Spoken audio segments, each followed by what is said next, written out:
Hello, everybody. Presley Stutz here. I have the right to remain silent, but I do not have the ability. And I'm here with my battle buddy, Sam Manley. Sam, welcome to our inaugural podcast, Patriots on Point. And we've just decided that we need to come together. We need to talk about a few things. But before we start talking about some of the issues, we're going to be getting into the issues on a pretty deep basis over time with our podcast. I just thought we'd introduce ourselves a little bit. And so, Sam, let's talk about you. Tell us a little bit about who you are, where you're from, your background. I know you're a good grassroots activist like I am. Right. And we just want people to know who we Well, are. I'm originally from South Carolina, or Okay. Greenville, born and raised here in Greenville. Went to high school here, graduated from Travelers High School, and just lived here all my life. The whole 51 years that I've been. So Okay. I'm born and raised. I'm a native. I'm a rarity. I'm a native from Greenville. Okay. So, Yeah. but lived here all my life. Yep. And And you got a background in law enforcement. I do. understand. Yeah. Little under 15 years in law enforcement. Started out Okay. at Simpsonville City Police Department. Okay. And worked there for 2 years, Uh-huh. from starting in '99 Yeah. till I went to the academy the weekend that Marcus Whitfield was shot and killed. Oh, wow. In fact, not far from here, right at the Waffle House there. So, Okay. unfortunately, he was taken on that Friday when that incident happened, and I went to the academy Sunday. Uh-huh. But went to the academy, went to Simpsonville Police Department for 2 years. Left there right after 9/11 happened and went to the sheriff's office over in Greenville County and did a multitude of jobs over there, from road to traffic, DUI Okay. enforcement to Right. hostage negotiator, Okay. and several other different things. Yeah. Well, and one of the events that took place during your career, there was a fire not too far from where we're sitting right now, Right. and I think you were awarded the Medal of Valor. I was awarded a Medal of Valor from Sheriff Steve Loftus. I was nominated or put in for that Medal of Valor from a good friend of mine who was a lieutenant, he was a sergeant at that point in time. But Yeah. Sergeant Doug Bartone Yeah. was my sergeant, and he was on the scene with me. He got a Medal of Valor for that also, Right. along with two other deputies that were on the scene. But I was the first deputy that pulled into the scene. We were actually swapping off paperwork down the road here at the Steak and Shake, and got the call that there possibly may be a fire at the hotel here at the Comfort Inn, and I responded, got pulled into the parking lot, and tell you what, if you want to see, it was a horrific scene that you could only describe that would be in a movie or something. I pulled into the Wow. parking lot, and there were people that were literally jumping from the third floor windows onto the pavement, Wow. and breaking legs and Yeah. things like that. So we really we roped off the parking lot, called for whatever help we could get, and me and some other deputies were arriving right after I arrived, and we went into the hotel and started evacuating people and trying to get people out. Yeah. And I understand that your actions saved several lives that night. Right? Doing our job, yeah, I guess. Yeah, yeah. We were doing our Doing- job. doing your job. We were, we didn't think about it. It was just Right. we weren't. None of us were trained to be firemen. Yeah. I mean, it may be crazy to run into a burning building, but that's what we did. None of us were trained to do that, but we went in and not thinking about the smoke, not thinking about what we were. All we Yeah. were trying to do is get everybody that we could get out. I can remember there were two young females that were hanging from a window or on the window ledge that were there, and I begged them not to jump because they were getting ready to jump. And I told them to stay right where they're at. And right when they were there, and then they saw the fire trucks pulling in. So that I think that Helped them a little bit. helped them a little bit, comforted them a little bit. The things about that was a traumatic event Sure. with that fire. Yeah. And a lot of people probably still think about that to this day. I think about it. I can't drive down Concrete Road past here, and I don't think about that Right. morning. Right. But the person that started that fire was arrested, and Okay. was sentenced. Yeah. Well, I hear you. So how did you get from being a sheriff deputy to being a grassroots activist? Corruption in politics and law enforcement. Good old corruption. Good huh? old corruption. Yeah. Corruption is a motivator, Yeah. and the double standard in politics and policing, and so I've always had an interest in politics since I was in high school. Worked on some Yeah. campaigns when I was in high school. Right. And so, actually, when I was in high school, I was a member of the first youth in government mock legislation class out of all the high schools in South Carolina to go to Columbia and do mock Okay. legislation. So I went down. I ran for governor when I was doing that as a high school student. We were trying to fill the seats. I didn't win, but I got to become a senator. So I was a senator and got to learn how to pass bills and debate bills and things like Okay. that. Yeah. And so I got involved in politics with that, and it's always been something that I've been interested in up until that point. And then when I left law enforcement, it was something that really drove me, and part of the things that I saw when I was in law enforcement really got me directed Yeah. that way. Yeah, you're like me. You have this love-hate relationship with politics, Right. but when it's in your blood and you've been bit, you can't get out of it. Well, you got to be Yeah. involved in politics. If Right. you're, people say I don't want to get involved in politics because of it's nasty, it's dirty. Let me tell you, if you don't get involved, whether you get involved or not, politics is going to take an interest in you. Exactly. You're exactly right. Whether you get involved get interested in politics or not, it's going to take an interest in you. And we see that because we're affected. Every facet of our lives Right. is affected by politics. And, Plato once said, Sam, that those who fail to get involved in politics are destined to be governed by their inferiors. Right. And so I've known you for several years, and I know your heart, and I've got the same heart. I've got a background. I was in the Navy for 30 years Right. in the Naval Reserve. I was a chaplain. I spent 22 of my 30 years attached to the Marine Corps, and then when I retired, went into business. But politics has always kind of pulled at me as well, and so I got involved several years ago with the Greenville Tea Party. And then we found ourselves without a leader one day. And I said to the guys, I said, well, one of you guys has got to step up to the plate and lead this organization. And they all looked at me and they said, yeah, they do. And you're the guy, Presley. And I said, So you're voluntold? Yeah, I was voluntold. Yeah. I like that. Yeah, I was voluntold. But I'm like you. You just see the waste, the fraud, the abuse, and the corruption in our government. Because these politicians, they're after power and control, is what I really see that they're after. Now, there's a few good ones. You got a handful of good legislators that are in Columbia, Yeah. but for the most part, all they're worried about is keeping their position. Yeah. And so, that's what I think this podcast is going to be about. Is we're going to no pun intended, Governor, but we're going to unmask some politicians. There we go. Yeah. And Yeah. so there's a lot of unmasking to be done. Yeah. We got to peel back the layers. I've learned that we had a rally just last week. We had 100 and some of us show up at the State House, and because our governor has issued for the umpteenth time, there's 13 to 14 emergency executive orders that he's issued so far in the state, and his executive orders, Sam, they have just devastated the economy of the state. I mean, people are suffering. We're limping along. Yeah. But when you start to peel back the layers of the onion, you see how many people are really suffering.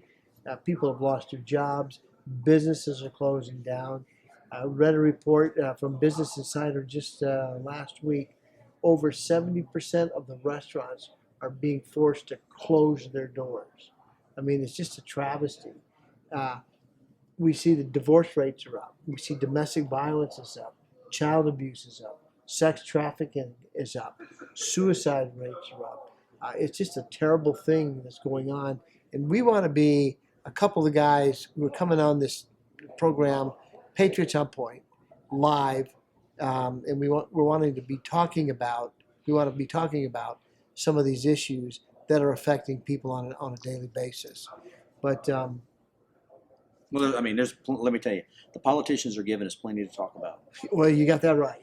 From local politics to state politics. I mean, we got county To council national. stuff. We got national. We got sheriff's race coming up. We got county council stuff. We got state legislators. Right. Bad legislation, good legislation that's not getting passed because of personality conflicts. Exactly. You got people that are, like you said, they're worried about keeping power. They're not worried about governing. And Right. so our job, and believe me, I'm looking forward to this. Our job is unmasking some of these people who are standing in the way of good policy and governing and benefiting the people of South Carolina Yeah. instead of being a hindrance to the people of South Carolina and hurting the people of South Carolina. You mentioned a few minutes ago about the restaurants. Yeah. In another state, there was a group of restaurants statewide that got together and sued the state and the governor over the restrictions for closing down or for their Right. loss of income. Right. I would urge that to happen here in South Carolina. There's got to be accountability for unlawful executive orders Yeah. and continuing when the numbers don't warrant the restrictions that you're putting on the restaurants and the businesses. So, it's time to get some of your tax money back. Yeah. And the best way to do that is come together, unify the restaurants and businesses, Right. and file a lawsuit against the governors Well, and against the state. I'm glad you said that because there is a barber over in Anderson County, Right. and there's a restaurant, Ike's Restaurant in Spartanburg County. They have both sued the governor over this various issue of the masks and the social distancing mandate and everything. The old line goes, how do you know when a politician's lying? His lips are moving, right? And Sam, I mean, we can look at the numbers that have come to us regarding COVID. Even the CDC, they adjusted their numbers, and they adjusted them to where only actually truly 6% of the 183, maybe we're over 200,000 today, but only 6% of the people who they have declared have died from COVID actually died from COVID. It's less than 10,000 people nationwide. All the other people that died from COVID, they had all types of other underlying health conditions. And so, and even here in South Carolina, we've been without a director of DHEC for months. And so you've got appointed bureaucrats, who tend to lean to the left and they're liberal. And a lot of I don't know if it's incompetency or if they've just lied to us. Probably a little bit of both, if you want to know the truth. But our numbers have been skewed in this state. There was one report that said that 75,000 negative COVID tests have not been reported statewide. So when that's a large number of people who tested and tested negative, and it's affected the decisions that school school superintendents make. They're keeping the schools shut down. And I had somebody in the government, high up in the government, say, "Well, Presley, what are you so mad about? We're opening up as a state." And I said, "Well, we've opened up somewhat, but there are still a lot of onerous burdens and mandates put upon the people, and people are still suffering. And our government officials, they just need to walk a mile in the shoes of an average citizen one day to understand what's really going on." Well, it's affecting people's livelihoods. Yeah. Let me throw the governor a lifeline real quick. Okay. Governor, here's a lifeline. Here's a lifeline to you, but I'm going to pull it back. Hold on. Okay. Here's a lifeline. He's gotten bad information. Yes, he has. Now I'm pulling it back. He's not smart enough to tell that he's getting bad information. Uh-oh. So there you go. The governor has to have better people around him because he's been advised very badly. Yes. Let me tell you, with DHEC and the CDC, DHEC can't control and can't regulate abuse in nursing homes. Do you think that I'm going to trust anything they've got to say about a virus or a disease or about reporting numbers of who died from COVID? A lot of their numbers have been false. Right. There's a lot of people that have died with COVID or had the virus, but that wasn't the cause of death, and it wasn't even a contributor to their death. Right. They just had the virus. So those numbers go down. When you get to actual numbers, we not that we shouldn't have taken the virus seriously and taken some precautions. Absolutely. But there is a thing as overreach, and the government has went on a power play and has done a lot of overreaching in a lot of states across the state of South Carolina. Earlier this week, Clemson played a football game this past week, and the Clemson Police Department. Let me tell you, I'm pro law enforcement. I back the thing. I've worn the badge. Yeah, I've worn the badge. Yeah. But they've been ordered, and they did go out and started finding people for not wearing masks. Started going to these fraternity parties that were going to. They can't go to the stadium and do it, but they're going. It's a revenue thing. It's not about saving lives. They were trying to generate revenue. Period. Yeah. You go out and you're hunting down sorority parties and start writing people for not wearing their mask or having too many people at their thing. listen, we know the fans are not over there. We know that the police department's got to make money, but you got liberal agendas and liberal administrations that are making money off this. Well, exactly. I read a report last week. There was a mother in Ohio. Right. She traveled an hour and a half to watch her son play a football game. She was sitting in the bleachers by herself. She was more than 6 feet away from anybody. Right. And they came up to her and they said, "Ma'am, you need to wear a mask." She says, "I'm outdoors, and I'm more than 6 feet away from everybody. Right. We don't care. You need to wear a mask." And the whole confrontation deteriorated to the point where they came and tased the poor woman. I saw that. Yeah, I mean, there's a lot of insanity. It's insanity. I mean, Yeah, Seatbelt violation is not an arrestable offense. yeah, Why should a mask, not wearing a mask, be an arrestable offense? I know. Hey, here's what the officer, and it's hindsight's 2020 when it Yeah. comes to enforcing the law. Yeah, And I'm not criticizing the officer. Well, I am a little bit. Write her a ticket. yeah, She's not harming anything. right. You know, write her a ticket if that's what you got to do. Yeah, Whatever the ticket is, let her deal with it in court. yeah, But now you've escalated it. It's like, I pull somebody out at gunpoint for not wearing their seatbelt in their car. yeah. You know, Well, you'd probably be And fired if you did I that. would be fired about Right. that, and I would be sued, and I may get some jail time out of that. But Sam, and so let's turn the tables. But, Yeah. So then we can go to other cities around the country, and we can go right down here to Charleston, South Carolina, where you've got BLM and Antifa and other. Are you going to get me Like- started on that, aren't you? I'm gonna get you started on that, okay?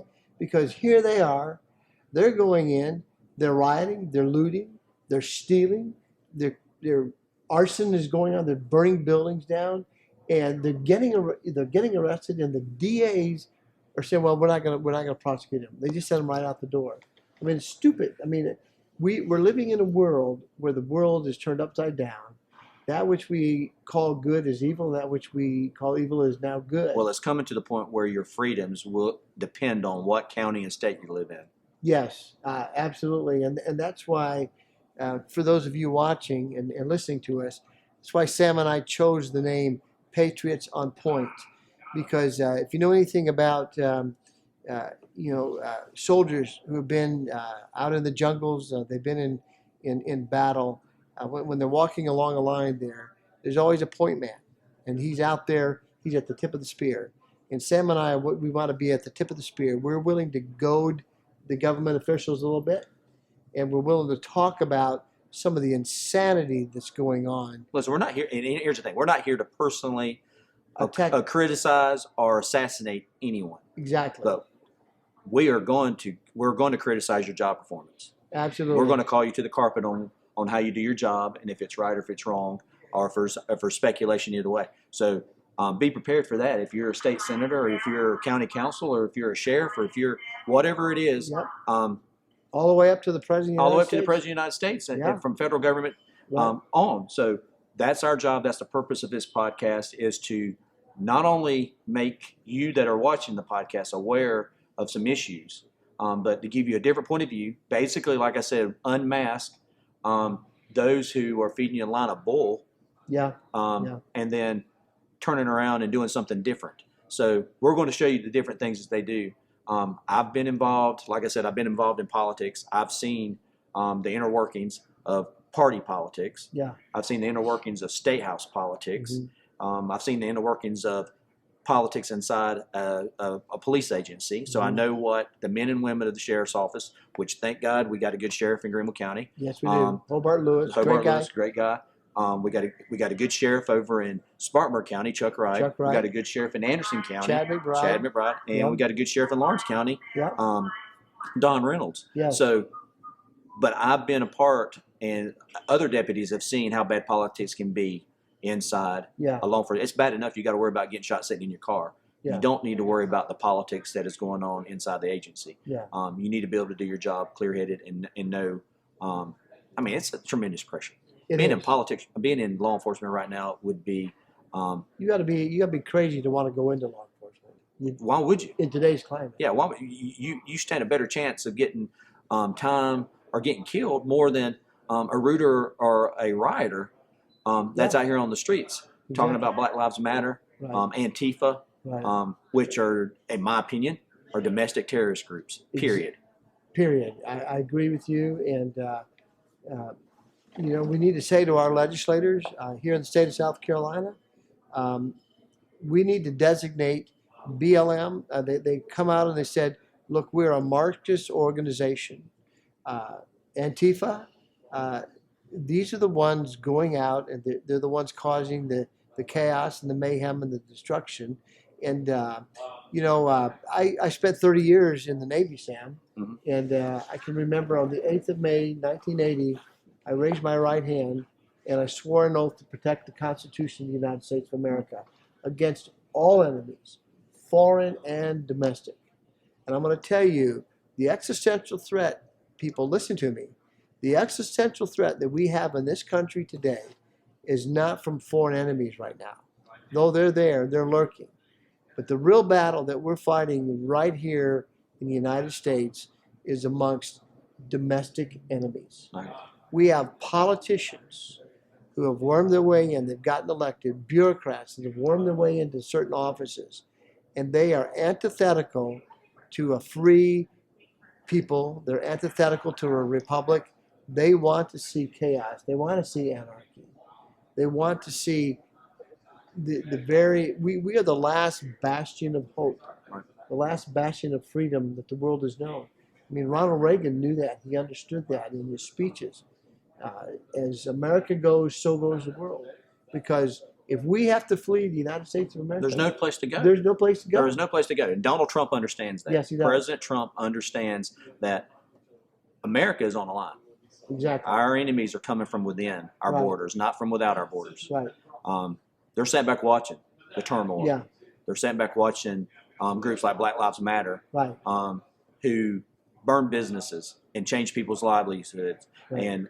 and have caused chaos in cities. Mind you, majority of the cities are run by liberals Yep. and the left, Yep. who have handcuffed the police to more than just fence guarders, are standing back and letting them have free reign on Portland or Chicago or New York. Yeah. Or even Charleston. Charleston, for that matter. Yeah. I mean, Mayor Tecklenburg down there has been a disaster for the city of Charleston. So And Sam, I mean, and we could keep talking till the cows Oh, come man. home. we're just getting. We're doing is pulling the scab off. We ain't even got into the Yeah, wound we're yet. just getting started. Yeah. But what I don't want to do is I don't want to just have us having a gripe session here. Yeah. Okay. Now we've got to offer people some hope. Right. Okay. Because I get people all the time. They come up to me. They say, "What can I do? What can I do? What can I do?" And I'm going to say the first thing you need to do is get educated. Understand the threat. Understand how your government works. Understand how things are operating. Get educated. And then get with some like-minded guys like Sam and me, okay? And they're all over the country. They're in, I don't care what city you live in, what town or hamlet you live in, there are other patriots that love this country. I read a stat the other day that I thought was really interesting. There are more hunting licenses issued in the United States than the top 10 armies combined. Think about that. We have 325 million Americans With guns. with guns in this country. Yeah. Okay. And A lot of those make their own ammunition. a lot of them make their own ammunition. They don't have to just go buy the ammunition. Right. But get involved, and we're not saying go play bang bang shoot 'em up. No. But if you genuinely have to defend yourself, you've got to have that weapon to defend yourself. But what we're saying is, get educated, get motivated, get with like-minded people. It's always good, to come together with friends and sit down over a meal, have a beer with them, and talk about some of the things and what we can do. And then we want to encourage you to get activated. And what do I mean by that? Join the group. Sam and I are part of the founding members of a new group called the United Patriots Alliance. And United stands for the unity that we have to have. The left wants to divide us, and that's what they've been doing with all of They this. want to divide us by politics, race, sex, gender, yeah, all of that.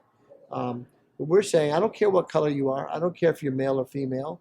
Come join us because we're freedom-loving Americans, and we love our liberty. We love our freedoms, So join with us. So we're united.